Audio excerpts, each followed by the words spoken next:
syrjäytyminen, mä en pysty antaa siihen mitään sanakirjan vastausta, mutta mulle se on tapa tai tapahtuma, missä joku joutuu pois muiden luota. Yleensä se on ihmiskontakteissa. Sä et pysty olemaan muiden kanssa, koska he työntävät sut pois luotaan jotain, mihin sä et itse vaikuta. Syrjäytyminen tarkoittaa sitä, että joku tipahtaa yhteiskunnasta tämän kehityksen ulkopuolelle, eikä sitten enää ainakaan omin voimin pysty saamaan sitä otettaan takaisin. No, mä käsitän, että syrjäytyminen tarkoittaa sitä, että sä et enää tavalla tai toisella ole mukaan yhteiskunnassa.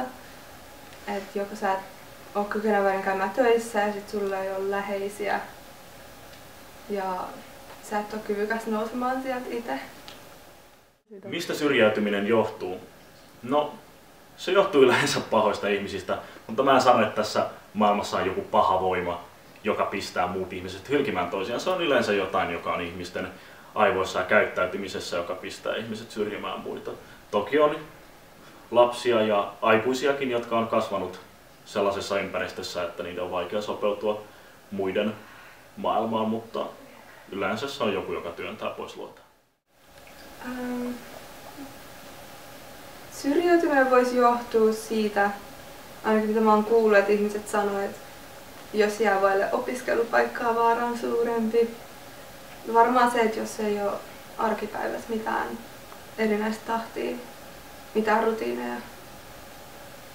Ehkä. Syrjäytymiseen on tosi monia syitä. Se voi johtua masennuksesta, huonoista perhetaustoista tai muuten traumaattisista taustoista. Se voi johtua opiskelu- tai työpaikan puuttumisesta. Se voi johtua omasta asenteesta, ettei vaan, no siihen yleensä liittyy masennus, ettei vaan pysty tai halua olla mukana omassa ja sitten yhteiskunnan kehityksessä. Tiedänkö ketään syrjäytynyttä? Joo, kyllä tiedän, mutta en nimiä rupea luettelemaan tietenkään. Kyllä tiedän. No, menisin sanoa useita, mutta kuulostaisi vähän liioitellut. En nyt onneksi en niin useita, mutta muutamia kyllä. En ainakaan nimeltä. En tunne ketään syrjäytynyttä. Mitä syrjäytymiselle pitäisi tehdä? No, se on paha asia, se pitäisi kitkeä pois tästä meidän maailmasta. Mutta se on osa ihmiskulttuuria ja se ei todennäköisesti tule koskaan muuttumaan.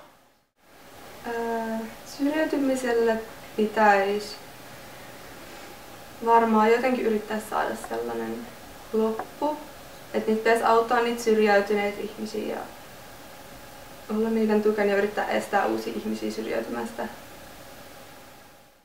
Olipas vaikea kysymys. Syrjäytyminen on niin vaikea ja moniselitteinen ongelma, että mitään sellaista ABC-vaihtoehtoja ja mitään semmoisia keplotuskeinoja ei ole sen lopettamiselle. Mutta tietysti se, että turvattaisiin mahdollisimman monelle hyvä peruskoulutus, jolla sitten pääsisi opiskelemaan ja mahdollisimman monelle työpaikat. Muun muassa pääkaupunkiseudulla yksi ongelmista on työpaikat.